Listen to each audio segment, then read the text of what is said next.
Okay, a couple of items for you at the top. The president has said that the challenge of our time is to demonstrate that democracies can deliver by improving the lives of their own people and by addressing the greatest problems facing the wider world. In keeping with this commitment, this morning we announced that in December, the president will bring together leaders from a diverse group of the world's democracies at a virtual summit for democracy, to be followed in roughly a year's time by a second in-person summit. The virtual summit, to take place on December 9th and 10th, will galvanize commitments and initiatives across three principal themes: defending against authoritarianism, fighting corruption, and promoting respect for human rights. Following a year of consultation, coordination, and action, President Biden will then invite world leaders to gather once more to showcase progress made on their commitments.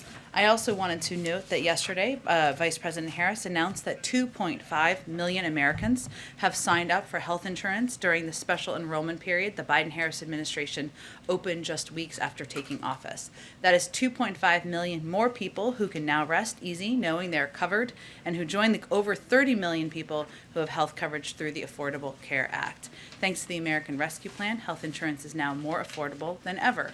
Families are saving an average of $40 per person per month. That's nearly $2,000 per year for a typical family of four.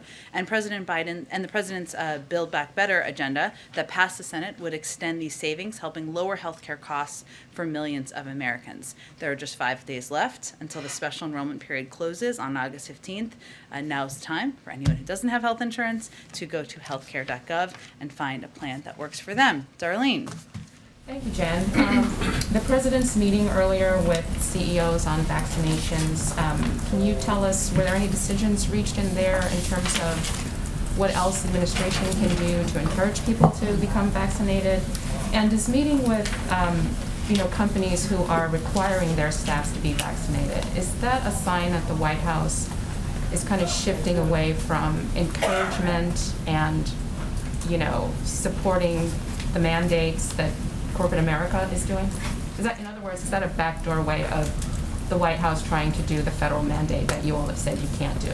It's a front door way of lifting up private sector companies who are taking steps through carrots and sticks, through incentives, and through mandates in some cases to get more people vaccinated and to make sure they're protecting their workforce. I would note that this was intentionally a diverse group of industries, so the airline industry, university systems, healthcare industry, small businesses. We wanted to share the work they are doing and support these efforts. And today is an example of us lifting up the private sector taking steps that make sense, that show that vaccines are safe, effective, and are the best ways for people to re-enter the workplaces safely and also reboot our economy. So that was the objective. I wouldn't say it was meant to be a decision meeting as much as a discussion about best practices, what is working for these industries, and hopefully they can be the models for others.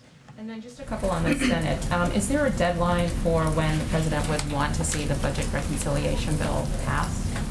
As soon as he can sign it into law, he looks forward to signing it into law. But we know, as was announced yesterday, the House is going to be coming back next week. They're eager to get to work.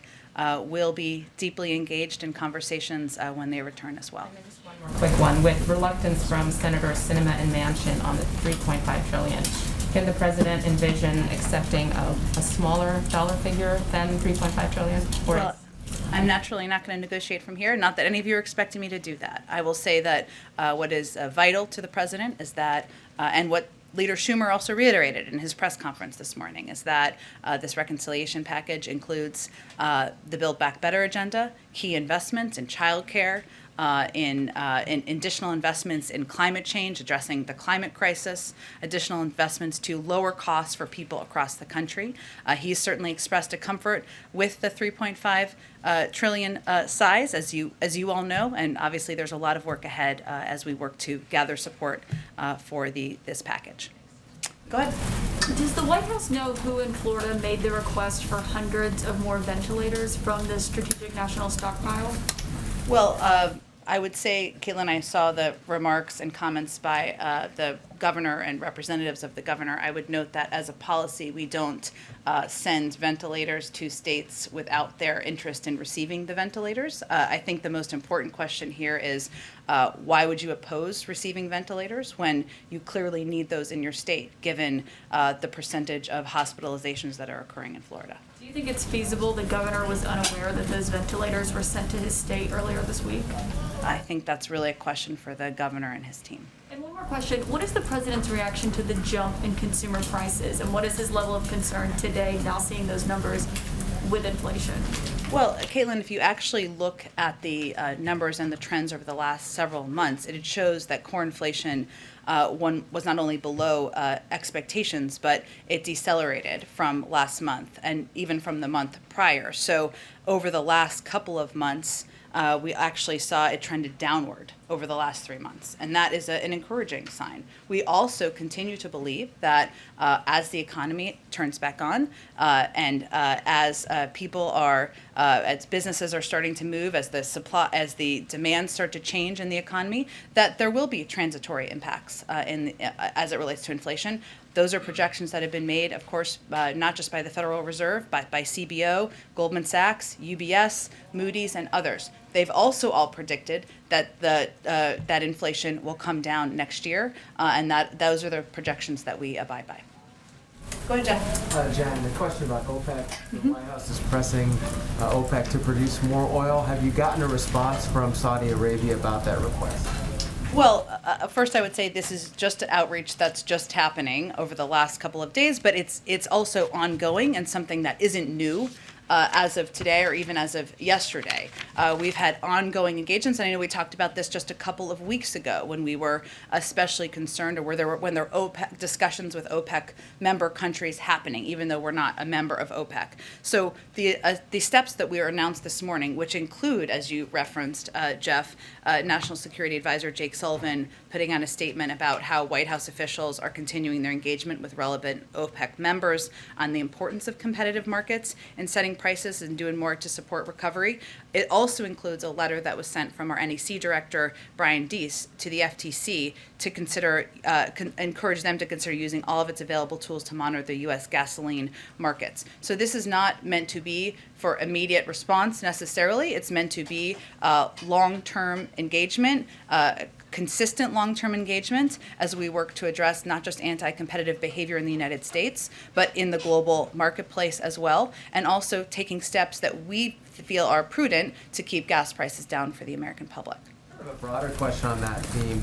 How does this White House square a push for OPEC or Saudi Arabia to increase production of oil, which is a fossil fuel, with your climate change agenda, which is basically to get away from fossil fuels? Well, first I'd say, Jeff, that experts have consistently debunked the notion that efforts we are undertaking to transition to net zero by 2050 and a clean power sector by 2035 are related to domestic production at home. I would just note, I know that wasn't exactly your question, but I wanted to get that in there. Our view is, one, that there are steps OPEC can take. What we're raising here is, we've raised in the past production and the need to increase production, as you've said, to make sure we have that available to help address the price of gas. We also are talking, though, most importantly, about competition and about ensuring that pricing on the global market is something that is aligned with what is fair and what is competitive as well. So we're talking about a number of steps, not just one, but I'd also note that we know that they have supply that's available that can be accessed, and that's what we're really referring to here. One other foreign policy question. Is the White House or the U.S. supporting Canada in any way with its back and forth with China about two people, one who's been convicted to death for drug smuggling and another who's been sentenced now to 11 years for spying? We have spoken out about this in the past, and I believe the State Department has. I would certainly point you to them on any particular comments. New comments, I should say. Go ahead. Thanks, Jen. On Afghanistan, last month the administration shared that the objective was to get individuals who are eligible relocated out of Afghanistan in advance of the U.S. troop withdrawal at the end of August. Given the speed of the Taliban offensive, is that still the timeline?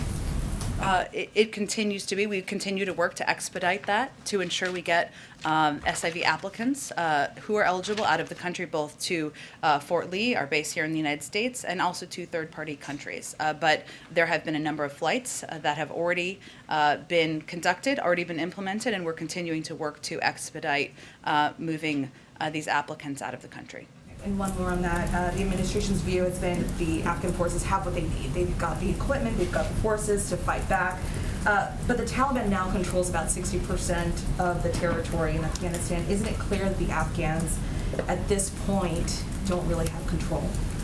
Well, I think our point here is, Stephanie, is that we will continue to provide close air support, making sure that Air Force functions are operable. We will continue to resupply their forces with food and equipment, pay all their salaries. In addition to all of the assistance we've provided over the last 20 years, I'd also note, and this is a question that came up yesterday, that the train, advise, and assist approach that we have been implementing and the range of assistance we've provided was done in coordination with military leaders, and the implementation and designing of that plan with military leaders and civilian leaders in Afghanistan over the last several years. So our larger point here is ultimately the Afghan National Security Defense Forces have the equipment, numbers, and training to fight back. They have what they need. What they need to determine is if they have the political will to fight back, and if they have the ability to unite as leaders to fight back, and that's really where it stands at this point. Good question. That air support is supposed to end in the next few weeks. That U.S. air support. What happens after August 31st when those 600 troops are still there, trying to protect the U.S. Embassy and the airport, and that air support is gone? Will that be looked at again to continue it, or what happens from there? It's a good question. I don't have any update on that for you at this point in time. I will note that the president still made an extensive request for assistance, security assistance, humanitarian assistance, different from your question, but still relevant for Afghanistan in his FY22 budget. So our assistance, our partnership does not end. I understand you're asking specifically about support, air support, but he made a significant request and certainly will continue to work to get that money through and to the Afghan leadership. Go ahead. Thank you. The fact that this Summit on Democracies is virtual in December, is that an indication that most global diplomacy this fall may be conducted virtually and not in person? Not necessarily. I think we're assessing, and as are other leaders and countries assessing, what steps are prudent to take, given we're still in a global fight with COVID. We need to plan, of course. There are a number of leaders who will be invited, and this was a decision we made, also given based on also engagements and discussions with a number of these leaders. But I don't think it's indicative of kind of everything going virtual at this point. One other on COVID. The President's talked about the American arsenal of vaccines, but a group of public health experts this week wrote a letter to the President urging him to export the 55 million stockpiled vaccine doses abroad. Can you remind us what the plan is for that stockpile? Is it to be booster shots, or are they just part of the donation stream that will go out to the rest of the world? Well, I think first it's important to note that, one, we hit last week an important milestone of sharing over 110 million, vaccines to the world. We also started shipping doses today to CARICOM countries, and every day we're making progress against a once-in-a-generation pandemic. We are still the world's largest provider of vaccines to the global community. We are still a huge advocate for the TRIPS waiver, which would allow that information to be shared for manufacturing purposes with countries around the world. So, and we have also conveyed, and we have done that and implement this already to date, that when we have extra doses, we will share those. So I think the point here is that the United States is the arsenal of vaccines to the global community. We are by far and away, in terms of what we've donated, by far and away of what we've committed, by far and away in our partnership with Quad countries. We're on track to produce at least 1 billion doses of COVID vaccines in India for the Asia region by the end of 2022. But it also requires other countries in the global community, other wealthy countries, stepping up and doing more to contribute. So that's what I would note. One other, and look, President is President wherever he is, we go wherever he goes. Mm-hmm. Is there anything to this, and we know that this week's original work from somewhere else or vacation plan was upended by the Senate. But this whole going back to Wilmington, then to Camp David, then back to Wilmington, is there something to that? Certainly not. It's just his travel logistics plans. There's no reason to leave Wilmington for the weekend and go to Camp David instead? You mean instead of, I'm sorry. Why not just stay in Wilmington? He likes Camp David. It's a place to be outside, spend time with family, and certainly has a beautiful, beautiful scenery there. Go ahead. Thank you, Jen. The president is saying now, God willing, the FDA is going to be coming out in a reasonable time frame to say this vaccine is totally safe. What is the holdup in nominating someone to run the FDA after more than 200 days in office? I know it's like 2:04 at this point in time. 204 days. Certainly, I will say, and the president was asked this question yesterday, that he wants to name someone who's qualified, who's ready to lead the FDA. It is a priority for him. He's also not going to take a step to put forward a nominee before he's found exactly the right person. I will note that it is a place that is filled with talented, experienced scientists, data experts, career staff who are certainly running the FDA effectively. Okay, and as the president tries to reach unvaccinated Americans, has there been any thought given, looking back, to the possibility that he may have created some vaccine hesitancy when last year, around this time, the previous administration was rushing to get a vaccine authorized, and the now president said, I trust vaccines, I trust scientists, but I don't trust Donald Trump, and at this moment the American people can't either. Well, I think it's safe to say he still doesn't trust Donald Trump, so that hasn't changed. But he does trust scientists, he does trust data experts, and he does trust the people leading the CDC, the FDA, which is the gold standard of approval for vaccines. I'd also note, because this question often comes up, that the president has repeatedly given credit to scientists and experts from the prior administration, even as recently as just a few weeks ago, for their role in moving the vaccine forward. Yes, but at the time when Donald Trump is out there saying we're going to have a vaccine in the next couple of weeks, next couple of months, and Joe Biden is out on the campaign trail saying don't trust Donald Trump, did that create any kind of vaccine hesitancy? Not that we've seen in the data. I would note that at the time, just for context, the former president was also suggesting people inject versions of poison into their veins to cure COVID. So I think that's a relevant point. And Joe Biden, then vice president, was saying we got to wait until something is fully authorized, and it's still not. Well, the FDA works on the timeline of science. At the same time, we've also seen tens of millions of people's lives saved who have gotten the vaccine. That data is clear across the country. Go ahead. Back on Afghanistan, Jen, the president made his view clear yesterday that he doesn't regret his decision, but a U.S. intelligence official is telling CBS News that Kabul could come under pressure in a month or two, and if that happens, the entire Afghan government could collapse in as little as 90 days from today.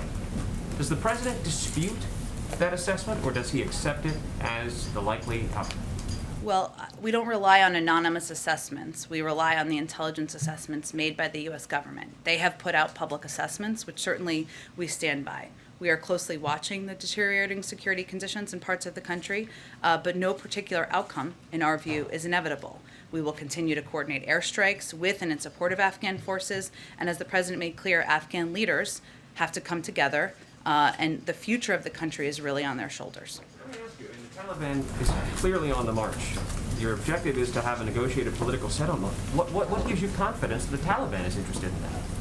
Well, the Taliban has to make an assessment. One, we have also said that there's no question that the Afghan National Defense Security Forces would be strengthened, as would the Afghan political leadership, if they were to have more success in fighting back. There's no question about that.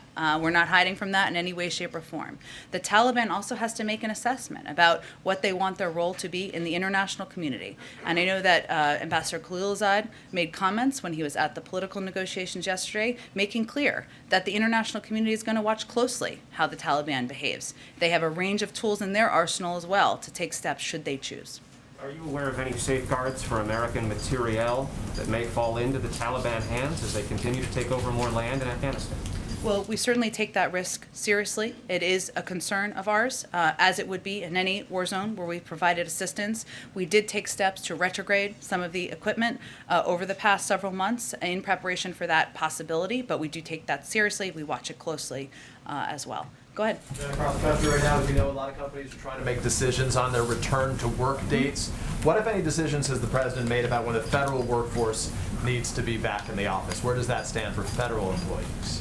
Well, we've already brought all of the White House employees and on the executive complex back to work.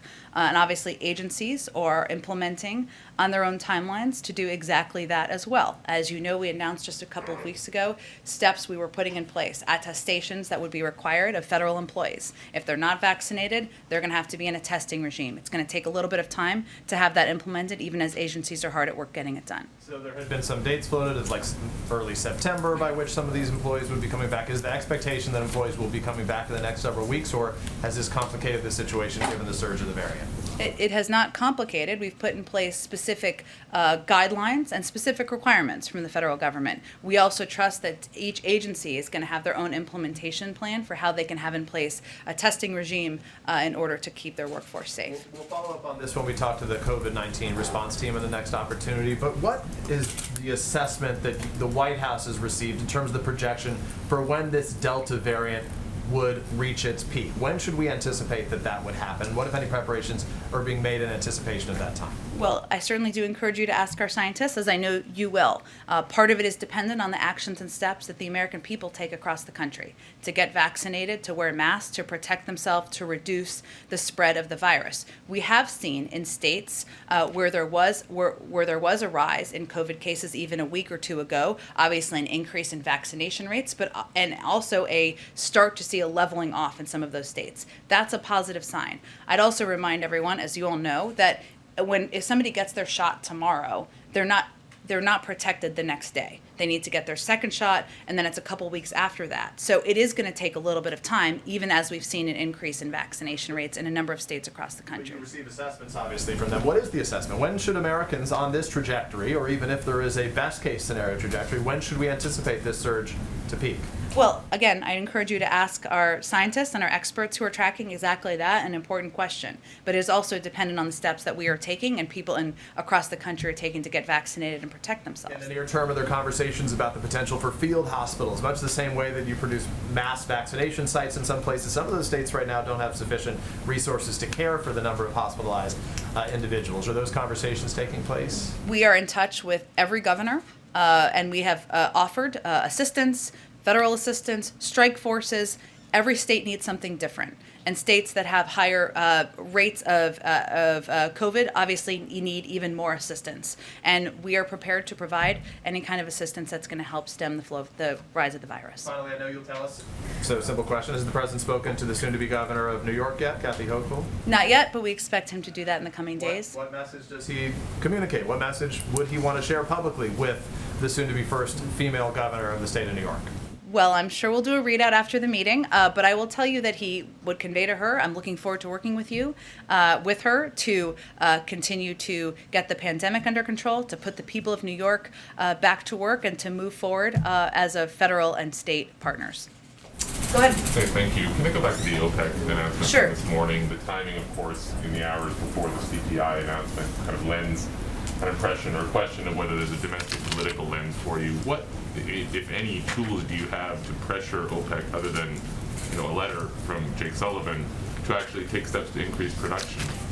Or is it just the U.S. sort of doing it for political benefit? Because that might be how they view it. Right? Well, we don't see it through a political lens. We believe that, one, the president's role in addressing competition doesn't stop at the border's edge. And while we encouraged OPEC, as you know, I know you covered this closely, to take steps, or OPEC countries to take steps to increase supply back several weeks ago, we believe this needs to be a continuous and ongoing conversation, and we need to elevate this issue in public and certainly in the global community. It's just one step in our toolbox to continue to keep prices down for the public. Is there anything domestically that the U.S. would consider to do to incentivize increased production here? Well, I would also note that our NEC director, I should say, sent a letter to the FTC as well, encouraging them to consider looking at available tools to monitor the U.S. gasoline market. As you know, what we've seen, this isn't the first time this has happened, but even as oil prices go down, gas prices take a longer time to come down. Now, gas prices are still aligned with where they were back in 2018, but we know this is going to be, and they often go up in the summer. We've seen that trend over and over again. But this is a long-term issue, and we want to send the clear message that we are going to take steps, whether they are using the bully pulpit or otherwise, to make sure we are going after anti-competitive behavior. But that is a different question than increasing production. You're asking OPEC to increase production. Is there anything the U.S. producers can do to increase production, or the U.S. the administration would consider doing to make more U.S. oil? Well, that wasn't an ask we made. The point we've made in these communications is that we do have the supply. We're not making a supply question here, or we're not posing a supply question domestically. Obviously, OPEC has its own unique role on the global marketplace. But we do also think that there should not be any price gouging at the pump when there is available oil. So that is what we are highlighting and marking out there. Thank you. Go ahead. Thanks so much, Jen. Ken Salazar was just confirmed as ambassador for Mexico. He's just the first ambassador for a country to be confirmed. Is this something that the president is concerned about? What is the White House doing about kind of the slow pace of confirmations of ambassadors? Well, we are grateful for the important work the Senate did before recess by passing the bipartisan infrastructure bill and certainly taking an important step forward on the president's Build Back Better agenda. We are frustrated over the slow pace of confirmations, particularly for non-controversial nominees. A number of these nominees who are sitting and waiting are highly qualified. A number of them have a lot of Republican support. So what is the holdup? And as you noted, it's important for us around the world to have qualified ambassadors who are confirmed by the Senate to lead our country and represent our country at this point in time. There are also a number of other positions at the Treasury Department, at other domestic agencies that could play a pivotal role as our country is continuing to deal with an economic recovery. I would also note that, just for data purposes, the president has sent over more nominees at this point than his predecessor, and a comparable amount of nominees to Presidents Obama and Bush. Right now, we have nearly 275 people we've nominated pending confirmation by the Senate, a number of them who have strong Republican support as well. Now, a few of the recent nominations last week were donors. The president, during the campaign, promised to put diplomacy back in the hands of professionals. What is the makeup that the White House is kind of shooting for in regards to percentage of political versus career diversity? How are you balancing that, those political appointments of donors, especially after some diplomats feel after 4 years of Trump and the withdrawal from the world, there should be more career people? Well, the president has made clear that he supports, advocates for, and will continue to press for the confirmation of career ambassadors, of course, but also that individuals who are in the private sector, that does not mean that they're unqualified. These are qualified nominees who can be excellent representatives of the United States overseas. And we are also going to simultaneously continue to push for and press for and elevate career staff, foreign service officers who've proudly served our country through Democrats and Republicans to serve in these posts as well. And those are all on the slate of nominees we're pushing to move forward. Obama and Bush had about 30% political. Is that kind of a range that the Biden administration is seeking for? I don't have a percentage for you. I can tell you that, and I'm happy to check with our personnel department to see if there's anything they want to provide. I will note that diversity has been a front and center priority for the president, for this administration, and for our personnel department as they look to fill key posts, not just ambassador roles, but roles to serve in high-level positions in agencies. Go ahead, Mike. Thanks, Jen. It's the 40th birthday of Austin Tice, a journalist who went missing in Syria 9 years ago this week. And his family put out a statement today. I was going to read just a short portion of it for you. We are now imploring a third president to communicate to his administration that Austin's secure release and safe return is a priority. There are many capable people working in our government who are eager to see Austin walk free. They must have President Biden's authorization for significant and relevant diplomatic engagement with the Syrian government. what has the president done, publicly or internally, to communicate that this is a priority? And when will we hear from him directly? Well, I would note that first this week, as you noted, marks his 9th year in captivity in Syria. I talked about the detainment of Austin Tice when I was in a prior administration 2 administrations ago, and that tells you how long his family has been waiting. We'd certainly reiterate our call for Syria to help release Austin Tice and every U.S. citizen held hostage in Syria. We are committed to following all avenues and talking to anyone who can help with Austin's release and return home. We don't speak about those publicly because that's not in the interest of the outcome. But we are committed to working on do it using every tool in our disposal to bring Austin and all hostages held in Syria home. I just want to follow up because it seems as if there's a feeling that there needs to be an explicit directive from the president, whether it be publicly or privately. He is and- directing Syria to release Austin Tice, and we are using, and he has asked his government to use every tool and tool of engagement available to bring him home. Go ahead. Thank you, Jen. I've got 2 questions, one domestic and one Jake, it's your national. birthday today. You Yes, noted that for yes, me. it is. Happy birthday. Thank you, and let me wish you back happy Infrastructure Week. Okay, same. We all get cakes. That's what's good. So, one quick question about infrastructure. With the infrastructure bill just having passed overwhelmingly in the Senate and headed for the House, is there anything the American people should anticipate in terms of the next big push for bipartisan legislation?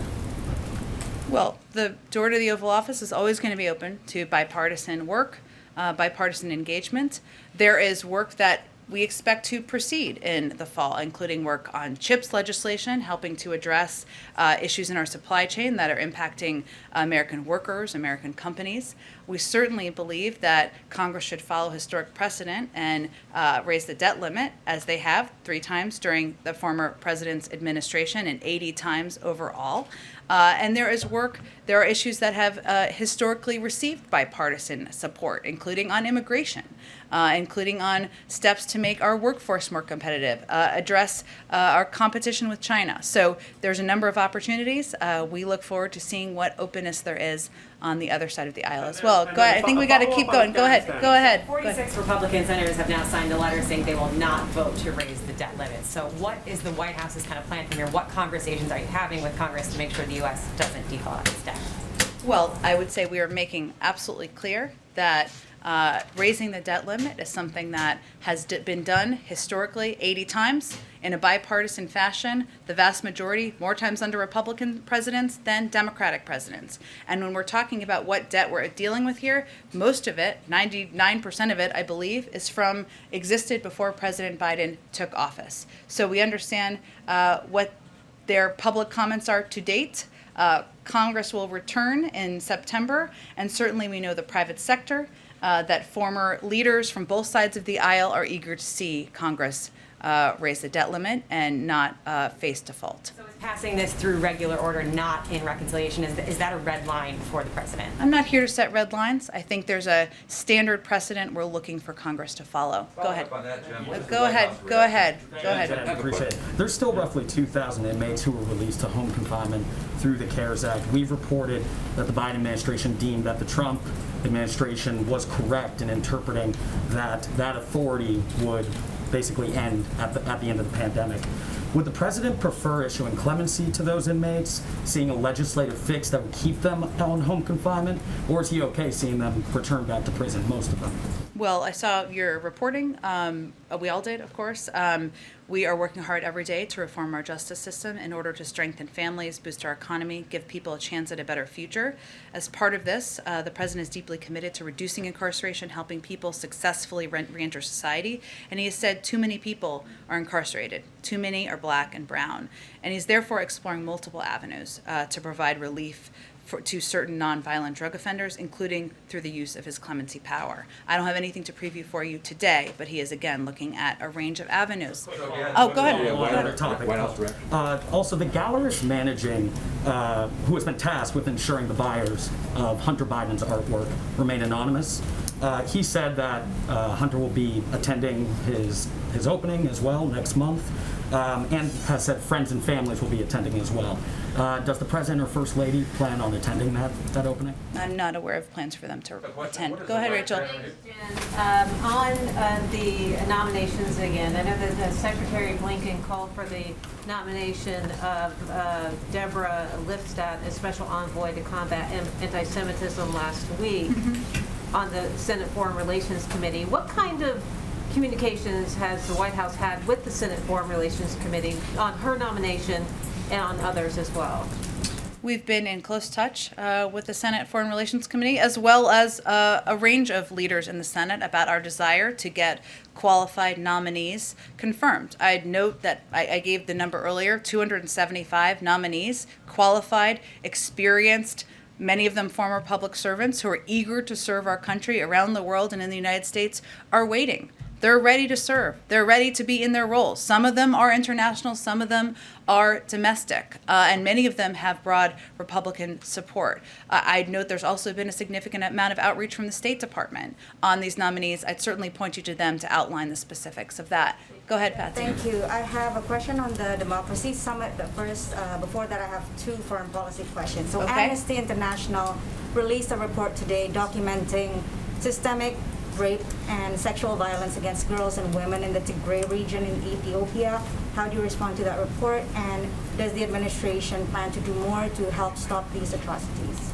Well, we are closely engaged with countries in the region, leaders in the region, and certainly horrified by what we've seen as ongoing human rights abuses in Ethiopia. And that's something I would certainly point to the State Department for more extensive detail about our work there. We have put out a number of statements from administration officials on this particular issue, and we will continue to elevate it publicly. Haiti, Senators Rubio and Menendez just sent a letter earlier this week to President Biden expressing concern about the political crisis in Haiti following the assassination. Has the president responded, and how does he plan to respond? I'm not sure we've seen that letter. I'm not familiar with it. Go ahead. Democracy Summit, I think we got to keep going just to get some more people. Go ahead. Thank you, Jen. Two quick questions, one domestic, one foreign policy. Domestically, you may have seen the statement put out by Senator Joe Manchin in regards to the $3.5 trillion so-called human infrastructure bill. It seems very skeptical about the size of it. Do you view him as a team player? Absolutely, and a key partner to the president in moving our agenda forward. I did see his statement, or we all saw his statement. I'd note that I think he's confounding a couple of things in there. One, the Build Back Better agenda could also be called the cost-cutting agenda for working families. Build Back Better sounds better, but what it will actually do, and we have a report that just went out or should be going out from CEA and OMB, it makes clear that a big outcome, a big impact of the Build Back Better agenda is lowering costs, bringing down costs on childcare, healthcare, prescription drugs, preschool, cost of college, commuting, even household expenses. That's what the long-term impact is. This is also an 8-year investment to make us more competitive. It's not about putting a huge amount of money into the economy over the next few months, but these are critical investments, and that's also why a number of inflation hawks, I should note, are fully supportive of it. Jason Furman, my old friend and colleague, said, I don't think the infrastructure bill or reconciliation plan would materially impact inflation over the next decade. I raised that because I know that was something that he expressed. It would also be fully paid for by asking the wealthiest Americans and companies to pay a bit more. So those are some things I think were unintentionally confounded in the statement. And then on foreign policy, as you know, 7 provincial capitals in Afghanistan have fallen in just the past 2 weeks. National security hawks attribute that directly to the decision by President Biden to announce the withdrawal of U.S. forces by the end of this month. What's your reaction to those critics who criticize the president's plans for Afghanistan? I think our reaction is the president, every commander-in-chief and president has to make difficult choices about what's in the national interest of the United States. And when he gave his speech just a couple of months ago, delivered a speech outlining why he was making this decision, he touched on a couple of pieces. One, we've been at war in Afghanistan for 20 years. And it is long past time to bring troops home. 2, our counterterrorism threats have changed. They are no longer emanating from, in the same capacity, from Afghanistan. We need to have capacity and counterterrorism capacity to address threats from other parts of the world, Northern Africa and others. 3, because of the timeline that was set by the prior administration of May 1st. If we had left our troops there, the Taliban would be shooting at our troops. He asked his team for a clear-eyed assessment of what the impact is. We put out intelligence assessments, and we will continue to be partners with the Afghan governments militarily, from a humanitarian perspective, moving forward. I didn't mean to skip you. Go ahead. No, you're fine. Back to the Senate, which recessed without taking any significant action on voting rights. And I think Mitch McConnell said something akin to, it's not going to happen tonight, and it's not going to happen when we come back. What, if anything, is the White House doing to sort of push the issue forward over the next month? Well, I would say first that Leader Schumer made clear that he disagrees with that assessment, and he is the leader of the Senate. So he has indicated that he wants to continue to press for voting rights on legislation and moving things forward. I expect you'll see a comment from the president on this particular issue and his ongoing commitment to addressing voting rights and making sure we are protecting and defending people's fundamental rights as well. As you noted, the Senate will return in September. We will stay at it in this fight. We will continue to work with officials around the country, with activists, and with legislators to move legislation forward. Go ahead. Just curious if the president is following the recall election in California, how concerned he is about the vote, and whether he is considering getting more involved to potentially engage Democratic voters that polls show are less enthusiastic about casting ballots. I wouldn't say he's following it particularly closely in the sense that he's got a lot on his agenda, but we certainly support Governor Newsom and have worked with him on a range of key issues, whether it's the pandemic, addressing wildfires, growing the economy, and look forward to continuing to do so. Will we see the president potentially make a statement or, some other show of support for him in the final days? He supports him. I don't have anything in terms of additional steps to preview for you. Go ahead. Jen, what is the White House reaction to the Hyde Amendment being included in the $3.5 trillion budget resolution? I don't think I'm going to negotiate from here. The president's position on Hyde is well known, and we've stated many times publicly. I think we're going to move on. Go ahead. Go ahead, Joey. Go ahead, Joey. Go ahead. I think we're going to move on so we can get to more people. Go ahead. It doesn't help to scream over people. Go ahead. Thanks, Jen. I appreciate it. Just going back to the Senator Manchin statement, you said he, quote, confounded a couple of things when he raised cost concerns with the $3.5 trillion price tag. Does that mean for now, I know we've asked you about this a couple times, but your position, the White House position right now, is that it needs to be the $3.5 trillion price tag, and that you're not budging on that figure and you're digging in on that figure? That's not what I was saying. I was responding to, although the president is certainly comfortable with that amount, his priorities are ensuring that the Build Back Better agenda, that additional investments in protecting our climate, bringing down the costs of childcare, of healthcare, of education for the American public is included. He's spoken to that before. There's going to be a negotiation moving forward. What I was speaking to is the fact that the Build Back Better agenda will actually bring costs down over the course of time. It's also a plan and a proposal that is fully paid for. It is different from the American Rescue Plan emergency funding that was passed in order to address dual pandemics. So I was just clarifying some of the specifics that were raised there. Go ahead, Ebony. Tomorrow, Representative Norton, along with several other progressive groups, are going to be having a rally, but also delivering a petition with thousands of names to the president to ask him to come out and still speak on the filibuster. And while we know what the president's stance is today on the steps of the Supreme Court, you had family members of John Lewis talking about how the president has stomped so much on the filibuster, speaking more than 300 times, but less than 50 when it comes to voting rights. Is there anything in his schedule where we can see where the president is going to be making the same type of effort he is doing with infrastructure on voting rights? Well, the president has given major speeches recently in the last few weeks on voting rights. He's also said that it is a cause of his presidency, and he believes that voting rights are fundamental rights for the American people and the American public. His closest advisor and partner is of course, Vice President Harris. She is leading this effort, and he has taken steps that he has the purview to take, including signing an executive order to expand and protect voting rights, including ensuring and supporting steps by the Department of Justice to provide additional funding, including nominating voting rights leaders in the voting rights community to play important roles in the Department of Justice. He will continue to speak out on this issue. He will continue to advocate for fundamental rights, and he will look forward to signing legislation into law. Go ahead. Thank you, Jen.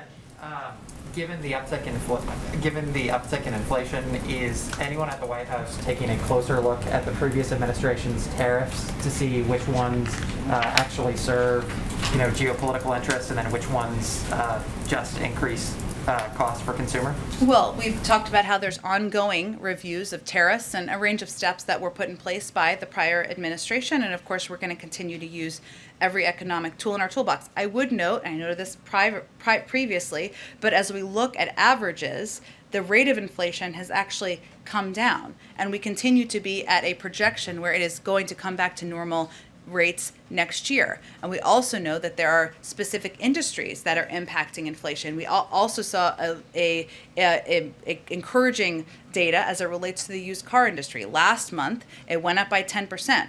Now it went up, the cost, I should say, by less than 1%. So we're seeing some encouraging data, and we want to, of course, see that trend continue. And then, even though he's now out of office, would this president support the New York legislature if they decided to impeach Governor Cuomo? That's a decision for them to make. The president made clear his views. Obviously, the governor announced his steps yesterday. We'll leave it at that. Go ahead. Jen, you said at the top you're hoping that the companies and universities the president's about to meet with will be a model for others. So is the president's official position that all companies in the private sector should have vaccine mandates for their employees? The president's position is that every company should take a look at how to protect their workforce, and that there are going to be different carrots and sticks that can be used by different private sector entities. Even these industries that are represented today have taken different steps. He's lifting up them as examples of models of what works, but there are different companies will take different approaches. Is the president disappointed in other airlines that haven't taken the steps that United has? We've seen some other airlines. I know Delta announced that they would only be hiring people who were vaccinated, and we've seen different industries take different steps. But we are certainly encouraged by the step of United Airlines and by any steps by employers to protect their workforce. Has the president spoken with the outgoing governor of New York? No. Go ahead. Thanks, Jen. Just a follow-up on mask mandates. Yesterday when President Biden was asked if he has the authority to intervene in states like Texas and Florida where they are banning mask mandates, he signaled that the administration is looking into it. Can you provide more clarity on what the president meant and any avenues that the administration is exploring to intervene in states? Sure. What he was speaking about, and I think he gave a little bit of context on this, was that we're looking into ways we can help the leaders at the local level who are putting public health first continue to do their jobs, keep students safe and keep students in school. That's something our Department of Education and others are looking at. I just don't have anything to preview for you at this point in time. Follow up on the debt ceiling. Does the president believe that he can unilaterally raise the debt limit through an executive order if it was under emergency circumstances? The president believes that Congress should act to raise the debt ceiling as they have 80 times in the past. He asked his lawyers if he could raise the debt limit. He believes Congress should and will act to do it. Go ahead. Thanks, Jen. I wanted to... Oh, did we? Okay. Go ahead, and then we'll go to you. Okay, great. Thank you, Jen. The two questions.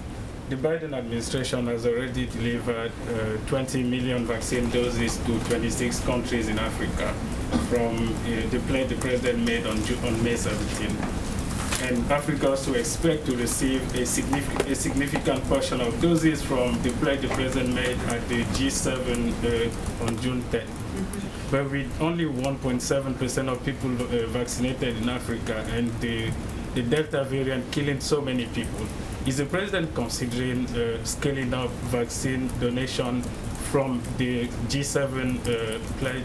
Well, the G7 made their commitment, which is significant and will be implemented. We are going to continue to build on what we've already announced. So we plan to share tens of millions of doses across the summer months. I'd also note that we're also working to support vaccine manufacturing in Africa by providing financing to a South African business to bolster manufacturing capacity to produce more than 500 million doses. So we are looking at a range of ways to provide supply to be the arsenal of vaccines in the global community, including Africa, and we will continue to expedite that as quickly as we can. We know that the pandemic knows no borders. On Guinea, is the White House doing anything to support Guinea to contain the Marburg virus disease that was identified there? Is it a strain of the coronavirus? Strain of is it in the same family with the Ebola virus? I'm happy to check with our team and see if there's any specific updates. The State Department might be the best entity to speak to that. Go ahead. Thank you. Question about Africa. We have seen a number of deadly jihadist attacks in the last days in Mali, in Burkina Faso. You just said the president's assessment is that the terrorist threat is spreading in other countries. Is he planning to do anything about those countries in Africa? Well, I think what I was referring to is what the president conveyed in May when he gave a speech about his decision as it relates to U.S. troops in Afghanistan. And certainly his assessment, not new assessment, this has been growing over time, as you know, that the threat has expanded to, over the last several years, to Northern Africa and other parts of the world. So certainly our counterterrorism strategy reflects that assessment, which again is not new, but certainly contributed to his decision on Afghanistan. Go ahead.